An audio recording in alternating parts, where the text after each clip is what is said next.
Welcome to Liberty Sound with your host, Ryan Hill. There's going to be a new world order out there. We've got to beat it. And I'm going to nominate Donald Trump for Speaker of the United States House of Representatives.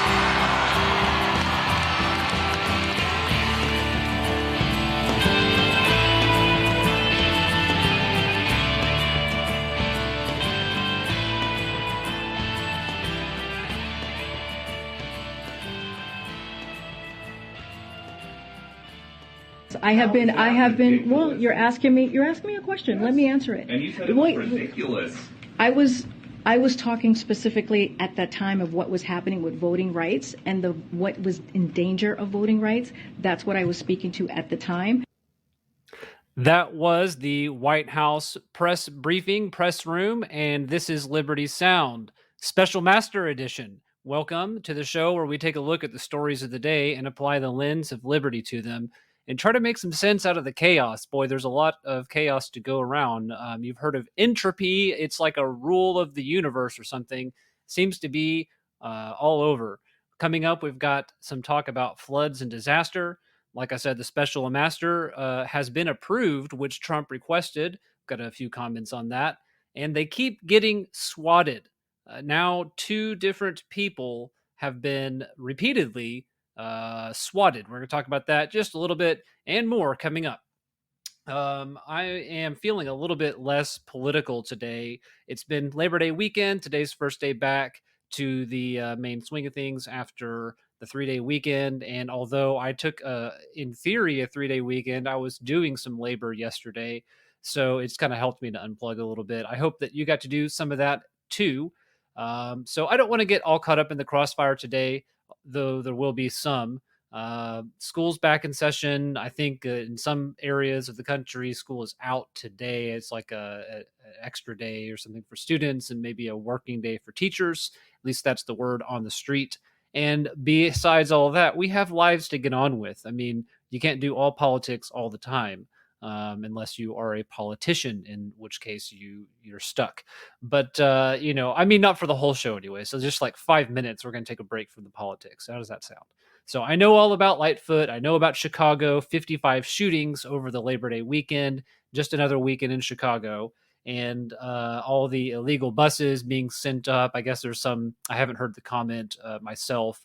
At least I wasn't aware of it, but the mayor of Chicago is not happy about Greg Abbott's bus loads of illegals. Are they illegal buses? Can a bus be illegal? I don't think so, but you tell me, Mayor Lightfoot. I could say a lot more about her, but like I said, we're not getting into all of that. In fact, I know about the kidnapping, Eliza Fletcher. There's all kinds of things that we could go into there. And, it's just a tragic situation. You're out there jogging and this woman, Eliza Fletcher, was abducted or kidnapped is the word I've been hearing used out there on the University of Memphis in Tennessee, I guess, and was found dead. And so that's, you can find all kinds of gory details about that. And it's out there. I think it's important that people know about it. But that's not the purpose of my show today, other than to inform you of what's going on. So that is the world that we're in, and the war that we're in. May I mention that too? I talked about it on my 4th of July special address that I put on my other Rumble channel called From the Desk of Foe Orion. I said we're in a war, not one with bullets. I don't know if I used that term in the video, but I was talking about a war of the mind. And that's what we're in right now. It's a war that nobody's coming to quarter your house with soldiers or set up battlements in your front lawn or anything like that. But we have a psycho war. It's an info war, if you will excuse the term. I know that Alex Jones has been in the news recently over some things dealing with his show and his network and was sued. And I think he lost the lawsuit, but I'm not up to speed on all of that myself. I've got my own show to worry about. And, that's the battle that we're facing, though. It is an info war. Again, if you'll excuse the term, because it's about what info gets out there and what doesn't. What is the narrative? What topics are brought to the attention of the mainstream? We've talked about the mainstream here recently too. So we have to keep our heads above water, and you cannot get so bogged down in all of that that you don't see anything else, because then you forget the whole reason that we're fighting for freedom, the whole reason that I, at least I started this show. It's not, well, actually, I'm enjoying doing the show, by the way, and it's something that's fun if this is a dream of yours, or if this is a passion of yours to do streaming, broadcasting, content creation. That part I enjoy. But the purpose is to teach others about liberty and to encourage others in the fight for liberty, and to hopefully learn some things myself when I have guests on, or uncover new topics that I have to look up to research for the show. But we've got to keep ourselves, remember why we're fighting for it. It's for our families, it's for our communities, it's so that you can actually pursue the American dream. I mean, we haven't heard a whole lot, frankly, about the American dream in the last couple of years, because we're so busy trying to keep up with inflation and supply chain and political upheaval and just all this stuff going on. So maybe for a moment, I'll tell you just about my garden that I got to work on yesterday. I put into place some more 1 or 2 by 12 wood to cover up the raised beds, and I had just like I was using scrap pieces of wood in a lot of the areas on this longer bed that I have, and so I finally got to put in a better enclosure, and should help things kind of stay. When I water it, it won't dry out so fast. And so that was kind of nice. That's what I did on Labor Day. Where I come from, long story I won't be able to get into today, but when I was growing up, and towards the end of my high school years, I was sent to a boarding school. And in this boarding school on Labor Day, what we did? We labored. That's right. It wasn't a day of rest in this school that I was at.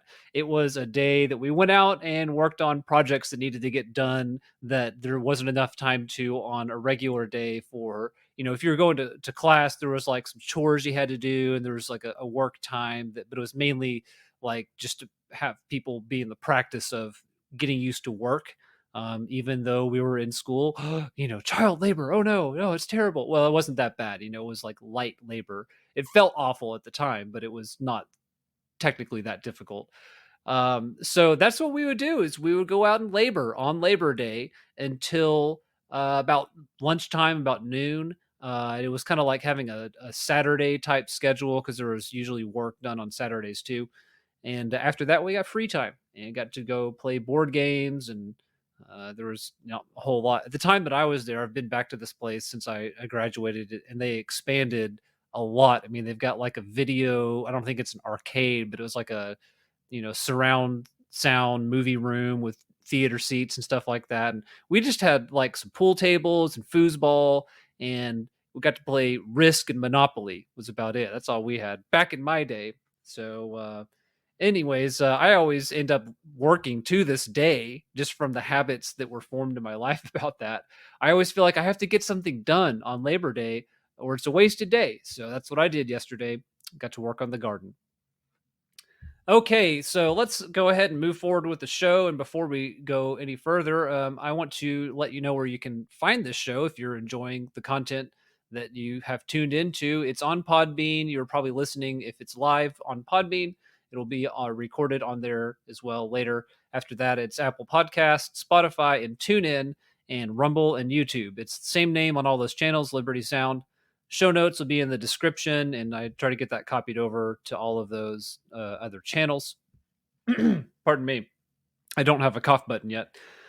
You can also follow me. I'm Foa Ryan. That's Foaryan on Truth, Gab, and Telegram. And Telegram, it's called Foa Universe. A little bit different there. So let's get into some headlines as I just tried to scratch my ear, and I ended up scratching my headphones that I'm wearing for the sound bites that we're about to play. And it doesn't work that way. I don't know if you could hear that through the compression on the mic, but okay, headlines. As I opened us up with, Trump has called for a special master to be appointed over the case with the FBI raid and whatever this investigation is, that they're allegedly after alleged information that Trump allegedly might have been in possession, or I mean, we still don't know what exactly this is all about, due to the redactions and due to just the ongoing nature of this got to get Trump thing that the FBI seems to have. So, according to the Federalist, and let's see, I've got that tab up here. Special Master Order reveals Biden's direct involvement in Trump raid and 6 other bombshells. I haven't read this story yet. It's by Margot Cleveland with the Federalist, and it just came out today. But I heard this morning before I came on to do this program that a judge has approved or granted. In fact, that's what the article opens with. The president's request, former president's request for a special master over this Mar-a-Lago raid. And it's supposed to be somebody that's going to have a degree of independence and be able to review what exactly was going on. So here's what the article is saying. I'll give you a couple of the headlines in there. Number one, President Biden was directly involved. I think we all knew that. In the order granting Trump's request for the appointment of special master, Cannon began by providing a summary of the backdrop that led to the search. Throughout 2021, Trump and the National Archives, the NARA, engaged in conversations. Transferring 15 boxes. I'm looking for the part about Biden. If I don't find it, we'll just go through here. Okay, there's a letter. It explained that Biden had to defer the archivist determination. So Biden's passed something off on here. In consultation with the Assistant Attorney General for the Office of Legal Counsel regarding whether or not the archivist should uphold the former president's purported protective assertion of executive privilege. So Biden was involved. How about that? Number two, the timeline of Trump targeting a suspect. Yeah, no joke. Number three, not so fast, Joe. Trump's executive privilege can't be so quickly sidestepped. That's, it's interesting. I could maybe go back and do some research on this.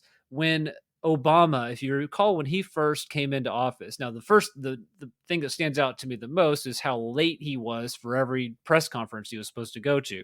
And I think that wasn't because he was so busy saving the country. It was because he, most people's conclusion is that he was a narcissistic, egomaniac, and his time is his time or whatever. I don't even think it's that. I think that everybody that's in high levels of politics has probably a good-sized ego, or if not, they know how to play the game. But I think it's just a matter of getting people conditioned and accustomed to, I'm going to show up when I show up, and you're not going to say a word, because nobody was going to criticize him in the media at that time. And he started making these executive orders. And don't get me wrong, President Bush did some of the same and had a lot of executive orders compared to history. Clinton, I think, was another precedent setter. But Obama really just went wild with the EOs and started to do things that used to require congressional approval. He used to also do other things, which would be like recess appointments. So Congress goes into recess, the August recess, which did they go on recess this year? I was trying to figure that out a couple weeks ago, and I still haven't heard anything about an August recess. Why didn't they go to recess? But normally they do, and Christmas time and things like that. They're going to be in recess for an extended period of weeks. And during these times, if something that's normally going through the congressional process may be delayed, a president can make a recess type appointment, but ultimately that person's supposed to be confirmed by the Senate or the House or some panel, some kind of oversight. And Obama would just make these appointments, and Congress would go into recess for him. So Republicans started doing this thing where they would gavel in and they would make sure that Congress didn't get to go to recess, so that to prevent these appointments from being made. But now, and Trump made some executive orders too, although I would argue that the substantive parts of his orders he wasn't usurping the Constitution in the way that Obama was. In fact, some of his orders were to reverse Obama's orders. So you can't really, that should count as -1 in the scorekeeping on this. So I'm not keeping score, I'm just saying. So let's move on a little bit here. It looks like Biden is trying to take away Trump's executive privilege after Trump has been in office, if that makes sense. And it's just a slippery slope when you get into all this governing by fiat, which is what an EO is, outside of a few limited scenarios. So that's what's going on there with the special master. Let's get this Ducey Karine Jean-Pierre soundbite and play it again. I gave you the teaser at the beginning, but let's give you the full thing. This is a good question that has been brought up, and it's kind of tandem to some things I've talked about here with what's the RNC doing, talking about election integrity and playing all these clips of Democrats questioning the election. Well, Steve Ducey, who is a reporter for Fox News, has been with them for a long time. Fox and Friends in the Morning, I think he started off there. And he's asking Jean-Pierre, KJP, the question of, hey, didn't you question the elections before? The new attention on the MAGA Republicans. You tweeted in 2016 I knew this Trump was coming. stole an election. I was waiting, Peter, when you were going to ask me that question. Well, great. Here we go. You tweeted Trump stole an election. You tweeted Brian Kemp stole an election. If denying election results is extreme now, why wasn't So it then? let's be really clear. That comparison that you made is just ridiculous. I have been. ridiculous? Well, you're asking me a question. Let me answer it. And you said it was ridiculous. I was talking specifically at that time of what was happening with voting rights and what was in danger of voting rights. That's what I was speaking to at the time. Okay, I'm cracking up. I'm on mute. I do actually have a mute button. I'm just not very good at it. But I'm cracking up because she's saying, I'm trying to answer your question. And Ducey says, you told me my question was ridiculous.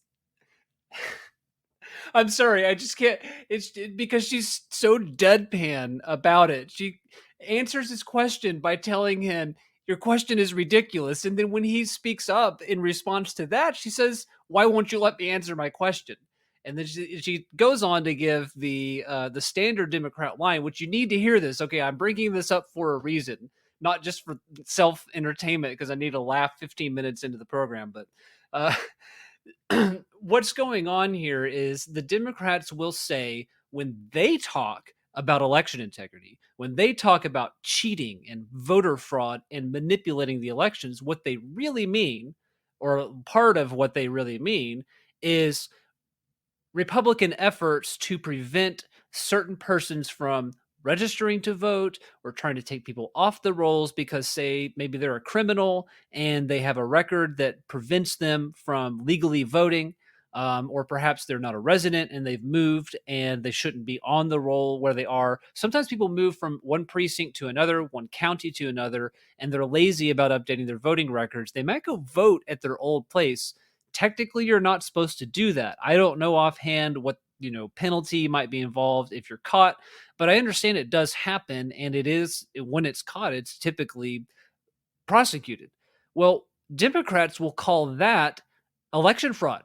They'll call that manipulating the results. They'll say that the Republicans are trying to cheat you out of voting, or they'll even say things like information. If Republicans put an ad out that calls into question the history or the record of a Democrat, then they'll call that, Russian disinformation.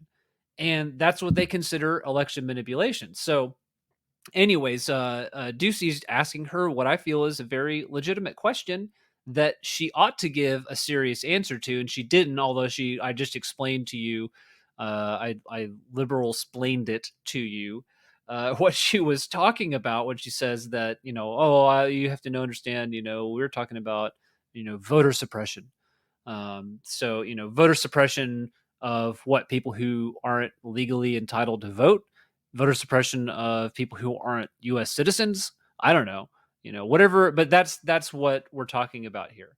But I also wanted to make just a comment that, she uses it's not just liberals. I need to get like a little squeaky dog toy to bash as a hammer whenever I'm saying this, but I'm not just talking about liberals here, but I do notice it a lot whenever I have argued with a liberal, whether they be a coworker or a friend or a relative, but it's the use of ad hominems.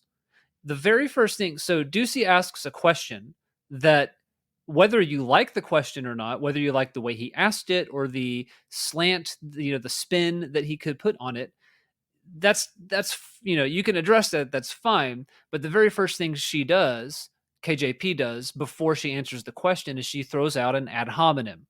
An ad hominem is an attack on someone, not on the merits of their argument, but against the person. Or in this case, she just ridiculed his question as ridiculous, and therefore, in the mind of anybody that's hearing that and in their exchange between each other, your question doesn't really deserve a serious answer or an answer at all.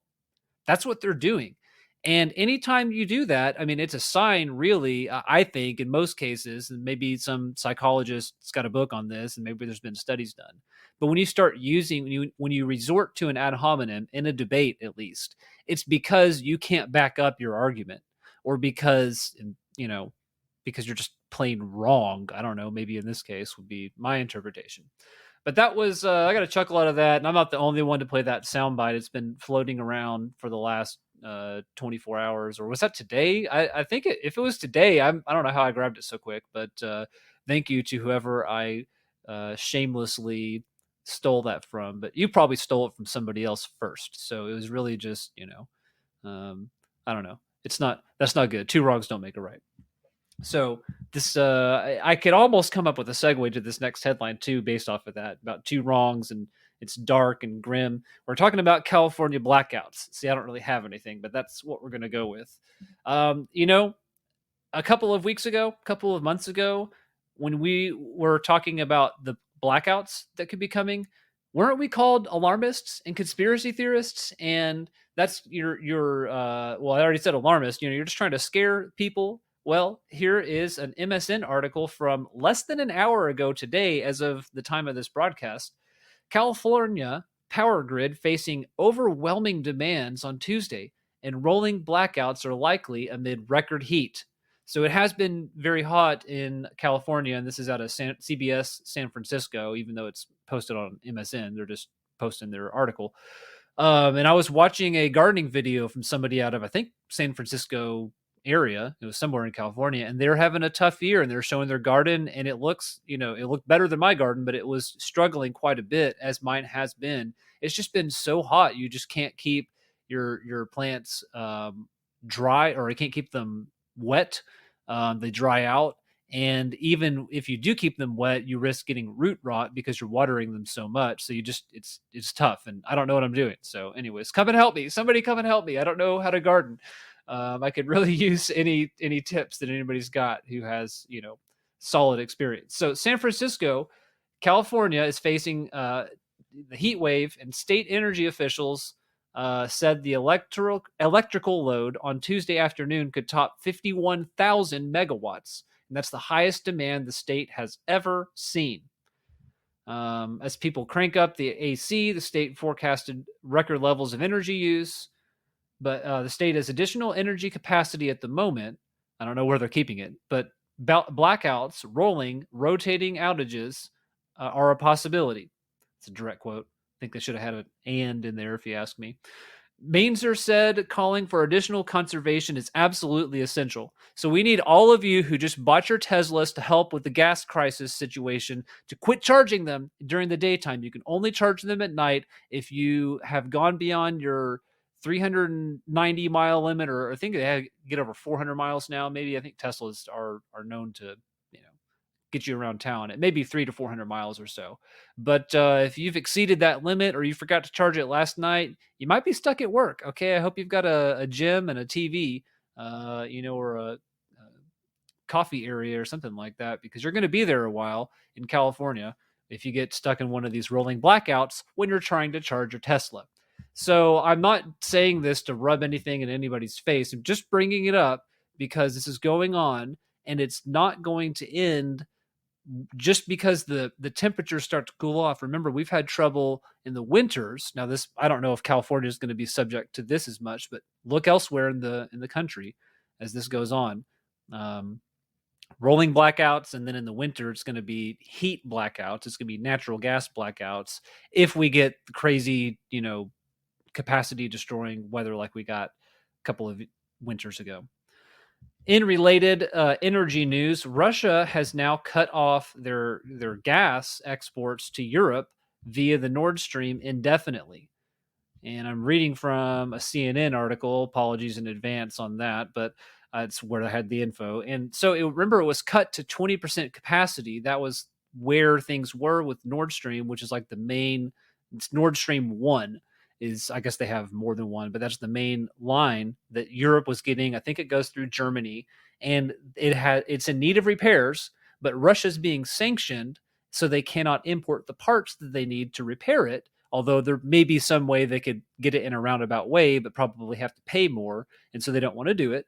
And ever since Russia and Ukraine have been in their conflict since the beginning of the year, this has been a big deal. Well, now they're going to cut it off.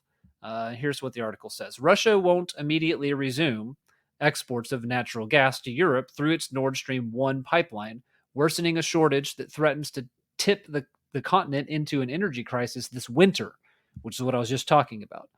On Friday, Russian state energy giant Gazprom said it would not resume flows through the pipeline on Saturday as planned because it had detected an oil leak at its Portovaya compressor station. The pipeline has been shut since Wednesday for maintenance. They don't have a timeline for when things could resume, and that's not to say that it won't resume. But I bet you they're not going to be in any kind of hurry to fix this because they're trying to get these sanctions taken off and other things. They're trying to get, it looks like they're going to keep the parts of Ukraine that they've taken at this point. I don't see that changing. Just like Crimea, there was some question at the beginning on would Crimea remain in Ukrainian hands. But if you recall Crimea actually had a significant part of the population. I don't know if it would count as a plurality, but there was enough people that they were there that they wanted to be part of Russia, and so that was always left out of the mainstream talk on that. Of course, the situation now I think is a little bit different, but Russia supposedly feels provoked, and we're not going to go relitigate all that right now. I'm just saying that's what's going on. It looks like normally this pipeline accounts for about 35% of Europe's total Russian gas imports, or that was the case last year, if you believe CNN. Ha ha ha ha. So what's that going to mean? Well, it means as soon as I heard that was happening, I went and filled up my gas tank because I'm expecting to see a price hike or spike come again, at least in the short term. But although I didn't see it yet, and according to AAA, gas prices have still dropped a few cents in the last day and week. But that may change coming up real soon, or it could just level off where it is now with the summer rolling off. So be advised for that. We'll talk about price of wood later if there is time. I need to go back over to my show here, look at the time. Okay, we're about halfway through, about at the 30-minute mark. So I will save the wood story for later. And it had to do with the garden anyways. So let's talk about this before we go into a pretend break. I don't even have an ad for you this week, but just to break things up a little bit.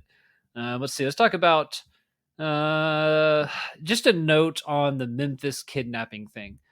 It is kind of a scary prospect, and I didn't mean to make light of it. I don't think I did, but just in case, I'm covering for myself now.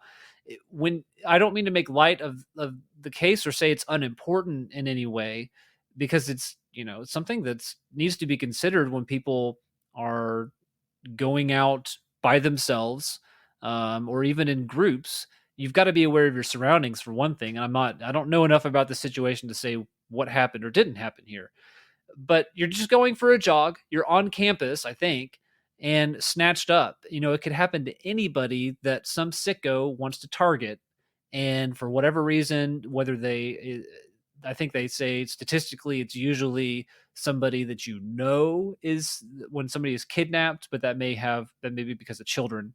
It's usually, a relative that is either doesn't have custody and wants it, or they think they're rescuing the kid, or they're a crazy psycho and they shouldn't be around them in the first place. But, what I'm saying here is that there is risk to life. If you go out and you go work out in a gym, hey, you could injure yourself that way, right? You could strain a muscle. You could break an ankle or something like that. If you go running, you could have joint issues. There's risk to life.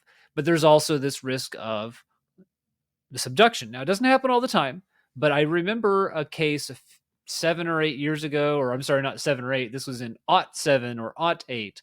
Trying to read my own notes here.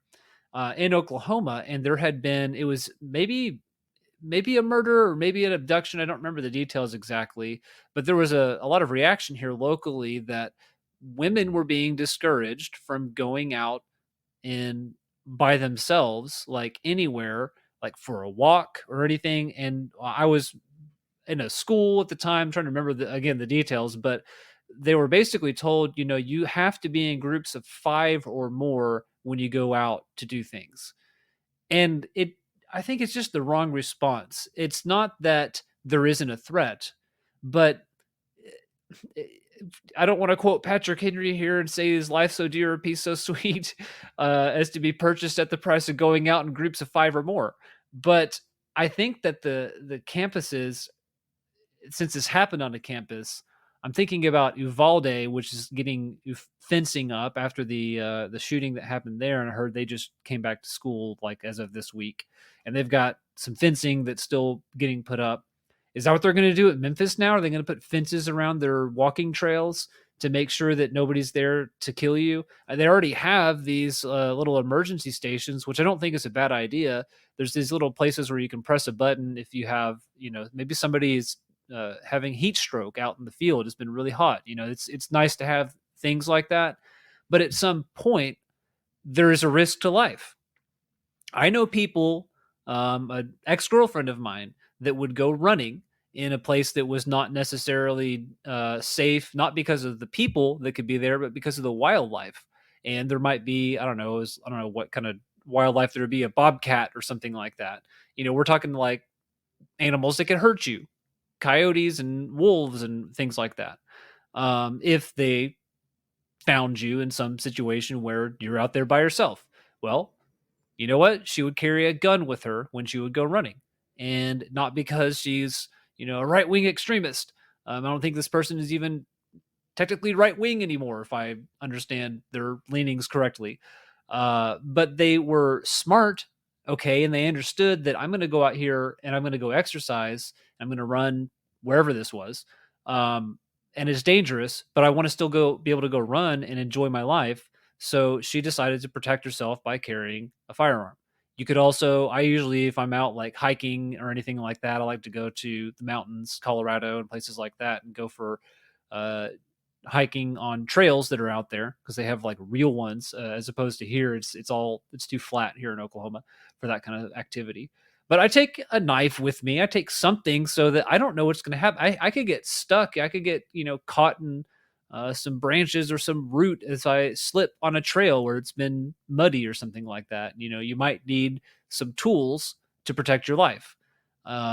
So I hope that with this kidnapping and the terrible, grotesque things that were done, I don't even know. I haven't read, and I'm sure it's terrible, whatever was done. I don't have the name of the murderer, but I guess DNA evidence or something like that revealed what was going on. Don't let that scare you out of living your life. But also at the same time, we've got to be prepared for the risks of life. And so whatever that means to you and whatever's legal in your state, I'm not encouraging anybody to break local laws or ordinances. That's on you if you choose to do that. But there've been this is not the only story that's been like that. I'm not sure why that's so heavy on me today, but I better go with it when it is and not wonder too much about it. Okay, here's time for our pretend break. And we're back.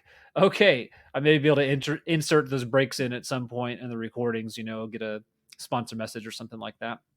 So I have some topics I want to get into. The PAC Money story that I'm not teasing it, honestly. I've been really hopeful that I'll be able to talk about these Oklahoma PACs and all the 501c3s and C4s that are moving their money around, sometimes in and out of the state, that is ending up funding many of our political candidates, some of which have like leadership positions in the state house, and more. And there's a lot more than I know because I'm not the one that did the research. Well, the details are still forthcoming on this. And perhaps next week or in the next couple of weeks, we'll be able to go into it. I should at least be able to explain it in a little bit more detail myself next week. So we'll talk about that. So stay tuned, subscribe, like, hit the buttons, all the good buttons. Don't hit bad buttons, hit the good ones, and we'll all be here for it. So let's talk about the SWATs. All right. And I don't know if I'm not sure what the slang way of saying this is, but swatting is already a slang term to me as far as things go with me. But MTG and Bannon have both been recently multiple times. They've had people call the authorities on them and describe some kind of dangerous situation that they say is happening at their address. And so that armed forces, although I guess police officers would ordinarily be armed anyways, but prepared to use their weapons, which again, they'll be prepared to use anyways, have shown up to their house in the middle of the night for false calls that, by the way, it's illegal to do that. If you call 911 and you report a crime and there's not really a crime, that is a crime. I don't know if you're aware of that. Just in case anybody out there is thinking about doing something like this as a prank, don't do it. And kids do that sometimes and they get in trouble. We all know you're not supposed to do that. Yet somehow this keeps happening over and over again. I didn't get the clip for Marjorie Taylor Greene. She has responded to this in multiple interviews saying, these police are terrific. I just have to say they're awesome. Now, I don't know why she's emphasizing that so much herself, but I think it just has to do with the rhetoric that's going around. I think perhaps the people swatting her and her political enemies want her to condemn the police and say that I can't believe they keep coming out to my house. And that's great. I'm glad that she's taken that stance. But I have a question. Do the police who were called out, and maybe it's not a police department, maybe it was, I don't know exactly who it was that responded to these calls. Maybe it was different ones each time. Do they not know where she lives? Do they not know that this is a U.S. representative and someone has called and said that there is this crazy murderous situation happening in this house? And you get this call. Wow, that sounds pretty bad. We're going to go check it out. But then you get the call again and again. At what point do you, I don't know. Maybe that's the procedure. Maybe that's what has to be done. And I'm willing to accept that if that's the case. But it just seems a little bit odd that this keeps happening. You know what I mean?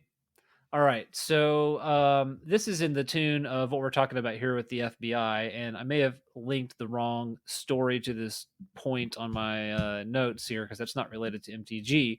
This is about Barron Trump. And I think it's the next one I've got up. So we've got that going on with Steve Bannon, who is already we've talked about his, court battles that are ongoing, and MTG, who they don't have her in court yet, but I'm sure that will be coming the second that they can get to it.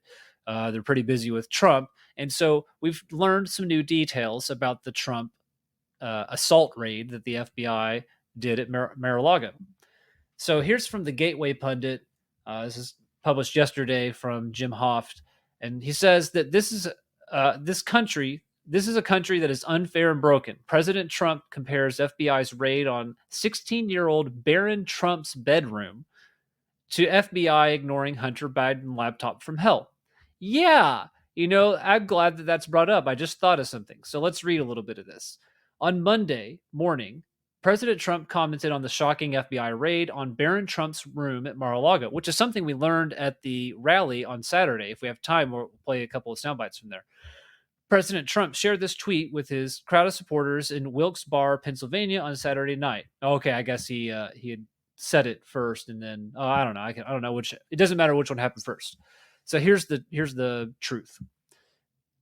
So they rifled through the living quarters of my 16-year-old son, Barron, and the loved and respected former First Lady of the United States, Melania. But despite proven high crimes and treason, the plain common theft, all pointed out in the laptop from hell and elsewhere, they never raided or broke into the house of Hunter Biden, or perhaps even more importantly, the house of Joe Biden. A treasure trove, he says. This is a country that's unfair and broken. We are truly a nation in decline. And you know what? When your law enforcement agencies, which are designed to be not political in nature, have been not only politicized, they've been turned into weapons. It's not just a little bit of political bias here and there. It's not just that, like with the IRS, it's not just that, well, they have, 57% liberal leaning employees. And so they, just by human nature, they've audited conservative organizations 5% more than liberal ones. It's not like that. It's like 80-20 at this point. And then you have the FBI, which just seems to be doing anything and everything except getting to the bottom of things like, the invasion going on in our country and the Hunter Biden laptop, which is real and has been admitted now by like everybody. They're not going after that. And that is what they were saying about about Trump's campaign and about MAGA conservatives and all that in 2020, because we were not allowed to make it an issue in the race when Biden was not yet the nominee, because he was likely to become the nominee, and it just wasn't fair to bring that up. Well, now all this has gone on, and they're still saying it's not fair, to do that. They're still not dealing with it. But yet here we are with another likely nominee, presumed nominee, if you will, that is believed by just about everybody in the entire world to be running again in 2024, though he hasn't said it directly himself yet. His son's not off limits. And they went through his closet.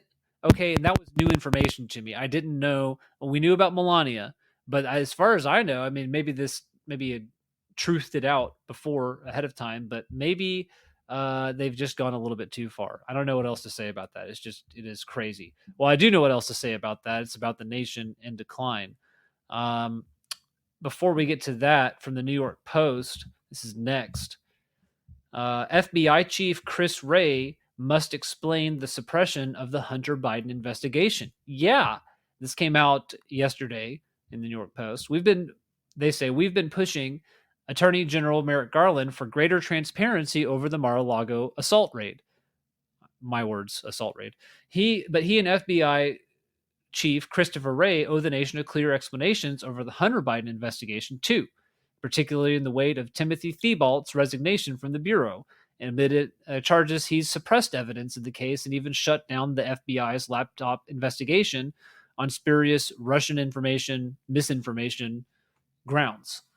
And he also faced an ongoing Office of Special Counsel probe of his partisan anti-Trump social media posts, which just comes up over and over again. We were talking about with Ducey and KJP earlier in her posts that were, talking about the election. And these people are all immune from criticism on it. They're immune from accountability. They never get prosecuted. We can't bring up their cases. It's a broken system. I mean, it just really is. And it's not to say that the people who apply to go work for these companies and start from the bottom up and want to do service to their country, we love and support those people, although I question some of the activities that you're asked to do from time to time.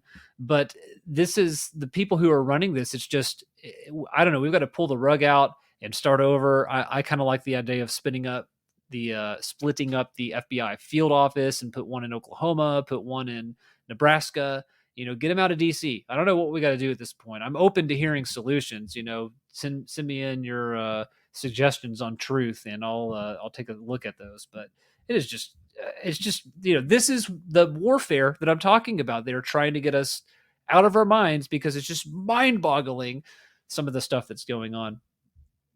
Let's see. So let's move into this interesting video, and I don't know how much time I'll really have to comment on it, especially if I'm going to do the natural disaster segment here at the end. Let's get a few sound bites from the Trump rally, and it's going to end with the video he put out after the rally to some quite interesting music at the end of the rally. So here's kind of the beginning where he's greeting everybody. Let's get an idea of the size of these events. And the audio is not necessarily the clearest, but I think you can hear the echoes in the room. And this is how things started off.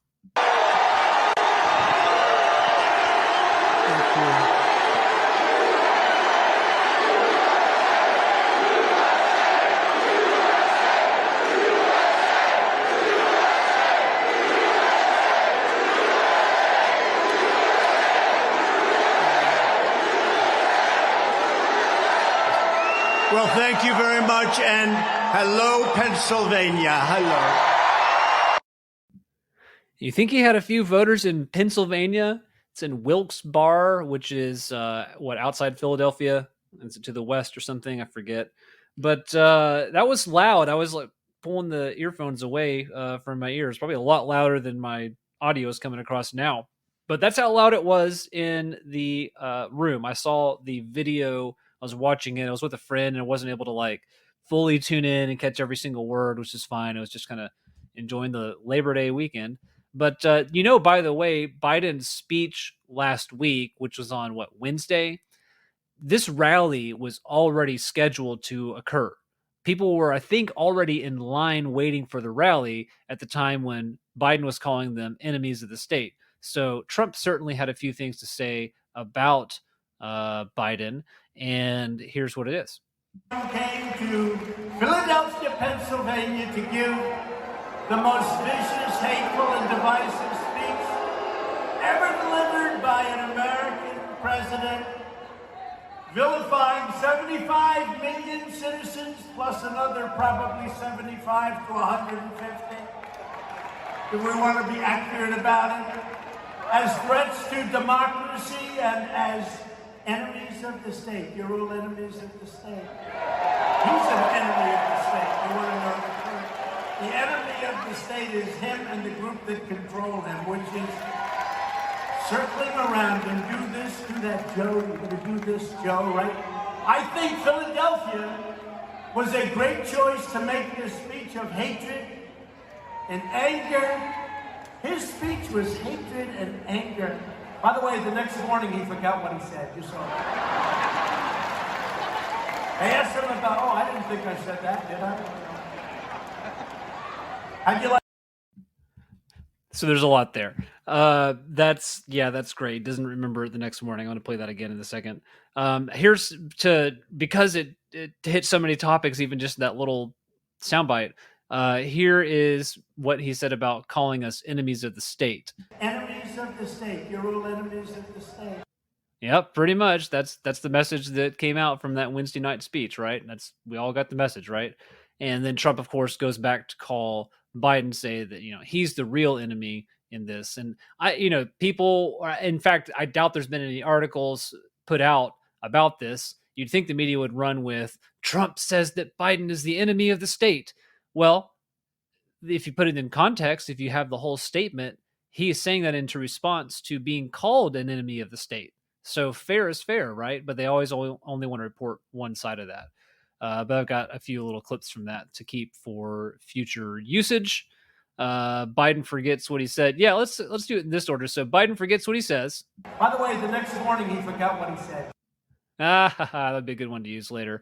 But then listen to this. More importantly than just that little bit is it's about Biden, but it's more than about Biden. It's about those who control him.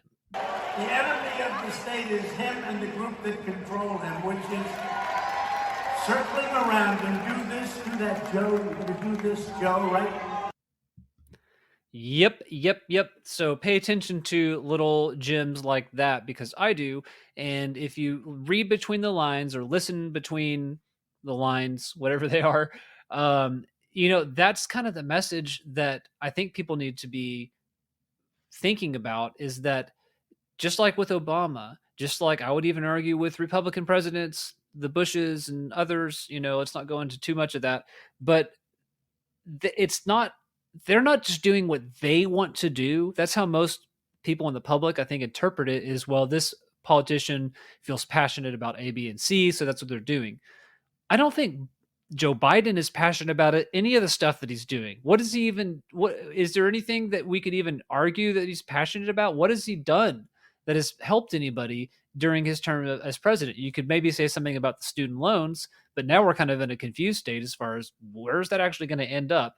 I don't know. Maybe if it comes through, people could argue that is how he has helped us, but there's a lot more that you got to do, when the job force labor participation rate is down, despite unemployment being down, which sounds good. But if you don't have as many people working and our economy is shrinking, doesn't matter what the unemployment rate is. It's about the GDP, So This kind of all leads into where this speech ended, and it's a great summation of what's going on. It is, of course, politically slanted. It's obviously designed to promote Republicans at the ballot box, and I'm okay with that at this point. But the audio, and I don't have all the names in front of me. This is some kind of interesting here. I guess the audio behind this is called Q or I Am Q, and it's by some artist that is, I guess, a fan of the whole Q movement and has like a whole album or something that is out. But here is Trump backed by that music talking about this nation in decline. And it's going to be followed up with a positive message, but this is pretty bleak. I've kind of edited it down to a manageable chunk. It was a little bit longer than this, but listen here and get a picture of the decline. We are a nation in decline. We are a failing nation. We are a nation that has the highest inflation in over 40 years, where the stock market just finished the worst first half of a year in more than 5 decades. We are a nation that has the highest energy cost in its history, and we are no longer energy independent or energy dominant, which we were just 2 short years ago. We are a nation that allowed Russia to devastate a country, Ukraine, killing hundreds of thousands of people, and it will only get worse. We're a nation that has weaponized its law enforcement against the opposing political party like never before. We've never seen anything like this. We're a nation that no longer has a free and fair press. We're a nation that is allowing Iran to build a massive nuclear weapon and China to use the trillions and trillions of dollars it's taken from the United States to build a military to rival our own. We are a nation that over the past 2 years is no longer respected or listened to all around the world. And we are a nation that is hostile to liberty and freedom and faith. We are a nation whose economy is floundering, whose stores are not stocked, whose deliveries are not coming, and whose educational system is ranked at the bottom of every list. And there's more that he listed off, some that I cut out purposefully because it was just too upsetting to hear all of this together. I did catch this part at the end because I knew it was about over. And that really paints a picture for you, doesn't it? 2 years ago, we definitely had problems in this country. We've always had our share of issues. And, things have really been kind of ramped up, I think, since 2016, but then again since 2008, but then again since 2001. And I could go on, right? It just keeps on ramping up and up and up. And it's taking a toll. And when he says your deliveries are not coming, in some ways I want to say that's not literal, but that's kind of literal. We'll see what Christmas looks like this year. It wasn't as bad as I maybe expected, the last one, but there is a bright side to it.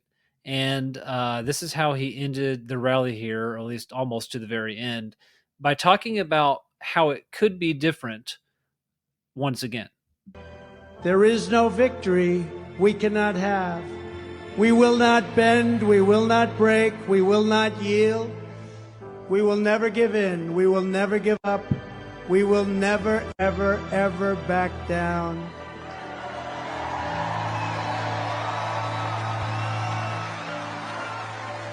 As long as we are confident and united, the tyrants we are fighting do not stand even a chance, because we are Americans, and Americans kneel to God and God alone.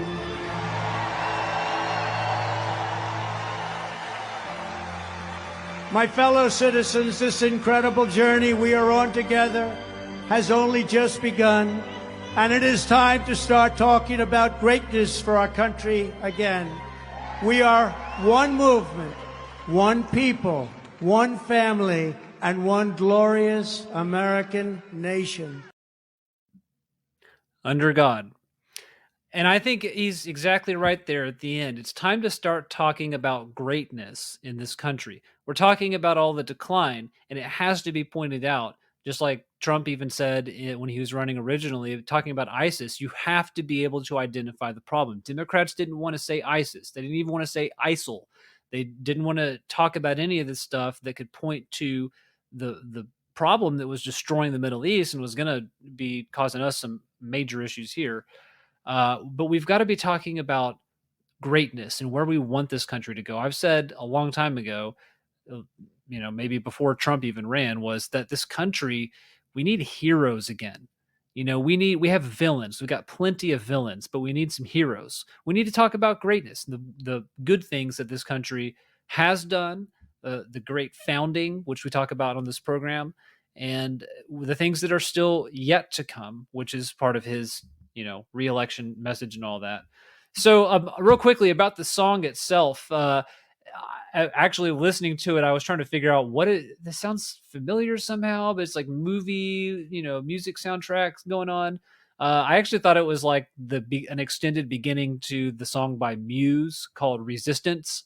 If you're an old school Muse fan, it was on one of their, wasn't on Map of Problematicae, or maybe that was the same album, but can't remember the name of it real quick. The one with them, like, it's a blue cover and they're stretching their arms out. It's like an overhead shot of some. I'm trying to you can't see. I don't have a camera on, but anyways, it was called I Am Q or The Storm or something like that. And you heard the thunder claps in the background. Wendy, who has been on this program before, texted me when that was going on and say, like, you hear thunder going on? What is that? And I'm like, yeah, like I didn't hear it at first because I wasn't, like I said, fully paying attention, but I keyed in and I definitely heard thunder. I got to I didn't know what was happening because I didn't hear any music yet. And so I pulled up the weather, weather.gov, and I'm like, where's Pennsylvania? And let me find this over here. And like, no, there's no storms popping up that I can see. I know we've had some weird weather here lately, or they just pop up and stay in one spot, but I didn't see anything. And it turns out, as plenty of people have pointed out by now, it was a reference to Q. So at first I thought, well, I could chalk that up to, the sound guy. Maybe Trump said, play me some music at the end, some dramatic music, because I'm going to make a speech, and this is for a promo. But no, I mean, he has shared this video now, and we just played part of it on his Truth Social. And so clearly Trump is putting his stamp on this. Now, a lot of podcasters and hosts and streamers wouldn't want to bring this up or play that because they don't want to talk about Q. I'll talk about it. I don't care. I'll talk about anything on the show if it's relevant to the liberty movement. And I have actually read, I think this is not the first time I've brought this up on here, but I've read many of the posts. And I think that people should just recognize that there's a difference between what the news says about QAnon and what many people who are anons on the internet, people with anonymous accounts, say. And there are a lot of people that will say all kinds of things and then attach themselves to something, but it's not necessarily the same as the original thing. So I've actually gone to the source and I've looked at the Q posts, at least the sites that aggregate them, and read them.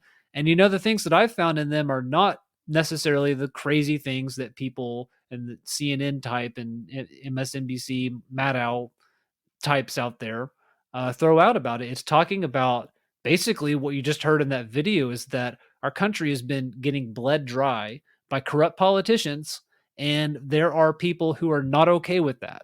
Okay. And so the song that I thought that was called Resistance, but this is our resistance, as that song goes, that, we continue to press it back. They want us to sit down, shut up, and go away.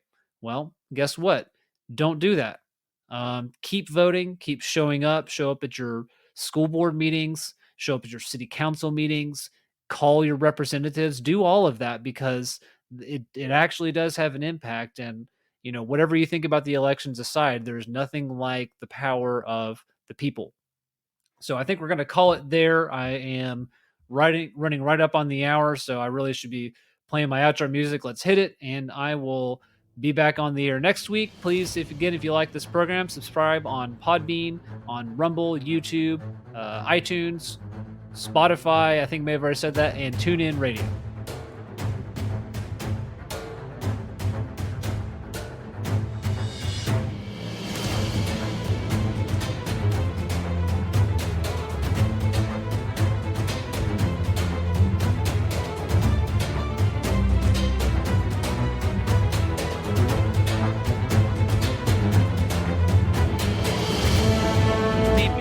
Last Ones by Jazar. Outro music, Chase by Alexander Nakarada. Royalty-free music used under Creative Commons License 3.0 and 4.0 International, creativecommons.org. The Liberty Sound podcast is produced in Oklahoma City, Oklahoma. Copyright 2022, Ryan Hill and Liberty Sound. All rights reserved.